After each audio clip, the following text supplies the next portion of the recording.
Trading के अंदर actually करना क्या होता है? ट्रेडिंग में 2 ही चीज़ें होती हैं, बाय करना होता है या फिर सेल करना होता है।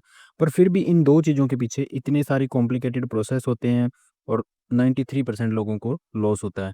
तो इसके लिए आप क्या करोगे कि आपको पता है बहुत सारी चीज़ें मार्केट के अंदर आपको सीखने को मिलेंगी। जैसे फॉर एग्ज़ाम्पल मान लीजिए हम ले लेते हैं ट्रेंड लाइन को, दूसरा हम ले लेते हैं कैंडल्स को, फिर हम ले लेते हैं सपोर्ट एंड रेजिस्टेंस को।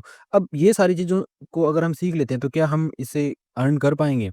आपने क्या करना है, इन सारी चीज़ों के अंदर कोई अपना खुद का एक कॉम्बिनेशन बनाना पड़ेगा जिसको कि मैं फ़ॉर्मूला बोल देता हूँ।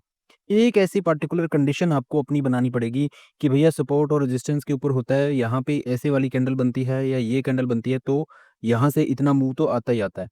ऐसे आपको कोई भी रूल बनाने पड़ेंगे अपने खुद के और फिर उन रूल्स को आपने टेस्ट करना पड़ेगा। कि अगर ये कंडीशन मिलती है मार्केट के अंदर, तो उसके बाद में मार्केट ऊपर जाती है या नीचे जाती है। अब जब आप इस चीज़ को पकड़ लोगे तो यही आपको प्रैक्टिस करनी है। ऐसी कोई भी एक चीज़ ढूँढ के आपको उसके ऊपर कम से कम 100 ट्रेड करनी है। अब फिर 100 ट्रेड करने के बाद में आपको उस फ़ॉर्मूले में से देखना है कि क्या ये प्रॉफ़िटेबल है या इसके अंदर क्या टाइम टू टाइम इम्प्रूवमेंट हो सकती है, वो करते जाओ और जब ये आपका फ़ॉर्मूला आपको मिल जाएगा, इस पे ट्रेड करो और इससे अर्न करो। बस यही ट्रेडिंग है, ज़्यादा के चक्कर में पड़ने का कोई फ़ायदा नहीं है।